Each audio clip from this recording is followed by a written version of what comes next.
Hello, everybody. So I'm probably the only YouTuber to cover Oddity. This stock, is a stock that I've liked for a long time. I've compared it to HIMS before in a totally different space. Of course, the space is makeup or maquillage, right, as they say in French.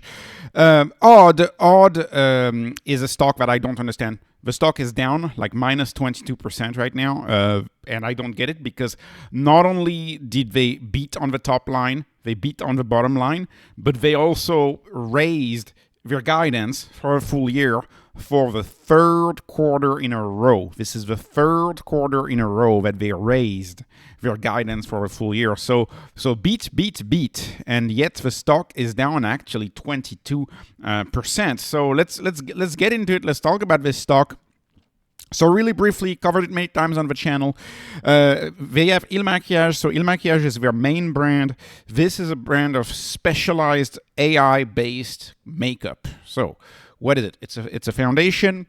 They use AI to create a custom color to the skin, and actually, if you look at one of the main reasons why women buy foundations is it has to match their skin perfectly. They want to have that seamless match. So this company uses AI to make the seamless match between the makeup and the skin. And then what you find is that you create recurring revenue like that, because once a woman has found the perfect color, the perfect match, she sticks with it and she keeps buying and buying and buying more. And so that's a recurring revenue business. Not as sticky as HIMS perhaps, but still pretty darn sticky if you ask me. Spoiled Child, that's an other brand that they launched. Again, and I believe that that's in skin scare. That's a skin type brand. And then brand number 3, which they're going to launch, is going to be related to dermatology as well.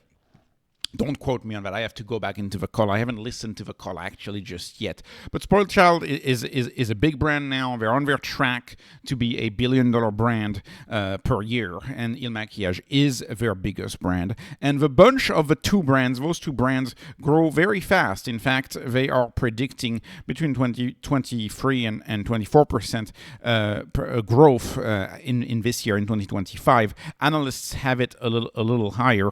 But you can see year over year, their revenue growth for Q2 year over year is actually plus 26%. So it's growing in the mid 20% across both brands.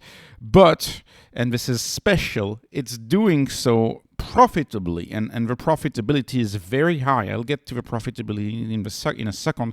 Makeup is a very profitable business. You make a lot of money selling makeup. So anyways, they raised the guidance. Like I said, they raised the guidance. That's the third time in a row they raised the guidance. You can see this was in February. They had told you they do 776 at a minimum. This is April. They had told you they do 790 million in revenue at a minimum. And now today in 25, they're telling you they're going to do 799 at a minimum. And then the question is when they report again, in September slash October, when they report again, are they going to raise it again? I like that beat and raise. I love that beat and raise.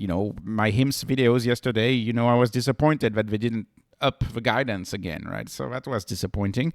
Well, no disappointment when it comes to Odd, yet Odd is about twice as sold off in the market, twice as sold off as HIMS.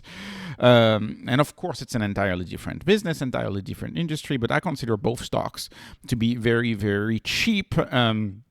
And what I like about, and Elf is another stock that I like in the sector, Odd and Elf.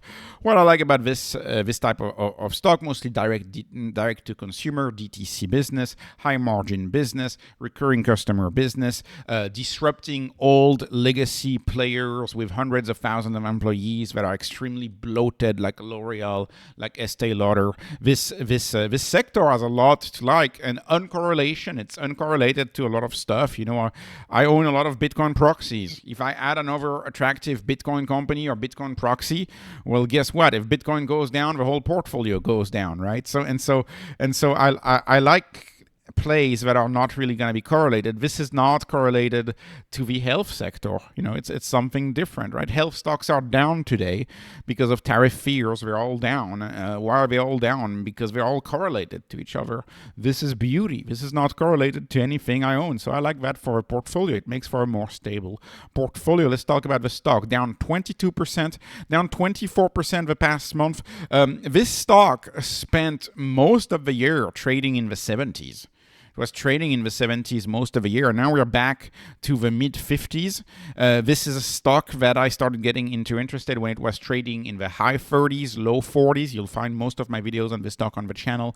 We're in the high 40s, low 40s. So this is a stock that has not run ahead of itself. It's roughly tracked the revenue growth over the past 2 years. And I like that. I like to see a stock that roughly tracks revenue growth. And so if revenue growth is 25%, price to sales, price to revenue, right, stays the same ratio. If you keep the same ratio, but the sales grow by 25%, your return with the same price sales ratio should be about the return of the revenue. And I like that because top line is much more predictable, and you can put much more trust in listening to management's top line. You can't really cheat on top line. Sure, sometimes we recognize revenue a little differently, but you can't really cheat on top line. I like that top line is more predictable.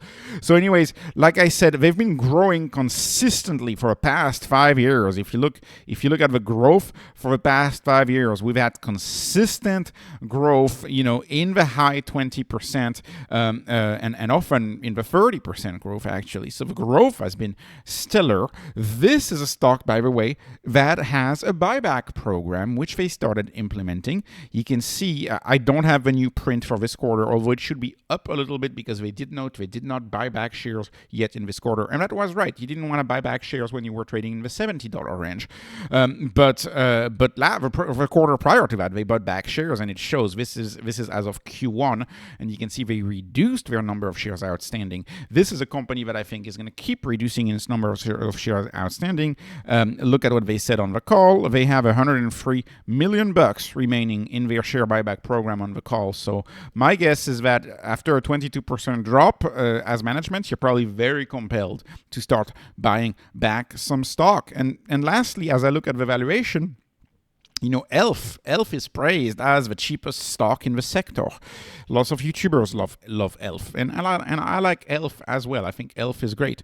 But there's two problems with ELF right now, of course, is the China tariffs. Now, Odd makes the products in Europe. The CEO said that a few calls ago. They make the products in Europe. I think it's like Croatia or the Balkans or something like that. They make products in Europe. So the tax is actually pretty low, right? 15%. The import taxes, because both of these businesses make most of their sales in the United States, and therefore you got to look at the tax, right? ELF makes products in China, so that's a losing point for ELF compared to Oddity, who makes the product in Europe. That's point number one. Then point number two, ELF on my metrics, enterprise value over gross profit or revenue, is a little more expensive. Not a lot, but a good 20% more expensive than Oddity. And then if you look at the rule of 40, Oddity just has an outstanding 55, rule of 40 versus 39 for ELF. 39 is great, but look at that difference. What is the difference? Because their growth rate on the top line is about the same, but you know what's the difference? Is EBITDA margin. Look at that EBITDA margin. Oddity posted EBITDA margin this quarter of like 28.8, something like that. So I rounded it up, 29% EBITDA margin. This is a cash machine. ELF is not like that. ELF doesn't have that high of a EBITDA margin. Granted, they raised all of their prices by $1, so maybe it's going to be a little better. We'll see how much they have to pay in tariffs. But that EBITDA margin, in my view, is very high, and one of the key reasons why ELF unfortunately doesn't have as high of an EBITDA margin is because Oddity's product, Il Maquillage, you can only get it online. I know they have a few token stores in Israel where they sell it standalone, but in general, Oddity is mostly online. You mostly buy online. This is, as far as I'm concerned, this is a 90+% direct-to-consumer company. Health is not like that. Health is not fully. I mean, they have a big direct-to-consumer segment, but most of the Health sales, I don't really know if it's most, but I know it's a lot. I know a significant amount of Elf cells. I think it's still most of the Elf cells are actually made in stores. Elf is the best seller at Target. You go to Target in the United States, you have like an entire aisle that is Elf products. When you sell in a store, in a physical store, the problem is that you have to share your margin. You have to share your margin with a distributor, and so that's not as good as an investment. I like that Oddity is nearly a pure play direct to consumer. I like that they have niche products, right? Elf tries to do all sorts of product. Oddity is like very, very niche product focused on the foundation. The foundation is the main thing.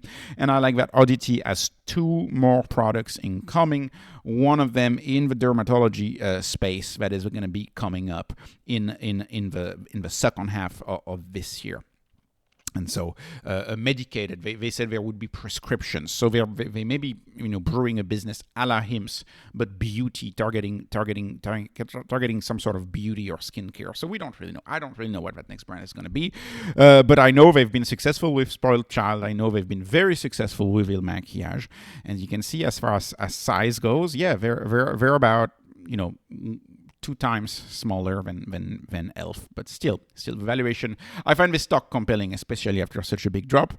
I like Odd. I think Odd is a good one for me, and me only, my portfolio only, because this is not investment advice. This is not financial advice. This is only entertainment. I am an entertainer. I entertain. That's all I do. Please please subscribe, follow me on Patreon, follow me on X. Thank you for watching, and have a wonderful, wonderful day.